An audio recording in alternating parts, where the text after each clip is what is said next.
Huma 34 investitur li huma interessati biex jiżviluppaw l-sit tax-shipbuilding f'Ċentru Marittimu. Dawn l-investituri jikkonsistu f'taħlita ta' kumpaniji Maltin, Ewropej u anke kumpaniji barra mill-Ewropa. Aħna nemmnu li dan huwa sinjal ċar u pożittiv għal fiduċja li għandhom l-investituri Maltin u barranin fl-ekonomija tal-pajjiż, fl-amministrazzjoni ġdida tal-pajjiż, però fuq kollox fil-poplu Malti u Għawġi.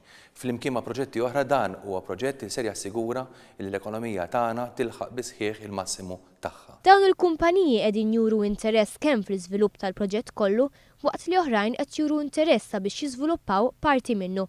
Iż-żewġ proposti huma possibbli skont l-espressjoni ta' interess maħruġa mill-Gvern. Il-Ministru tal-Ekonomija, Investimenti u Intrapriżi Żgħar Chris Cardona fisser dan l-interess kollu bħala fiduċja fl-ekonomija Maltija, fiduċja fl-amministrazzjoni l-ġdid ta' dan il-pajjiż u fuq kollox fiduċja fin-nies ta' dan il-pajjiż. Dawn l-investituri issa għandhom sal-5 ta' Awwissu biex jagħmlu s-sottomisjonijiet tagħhom.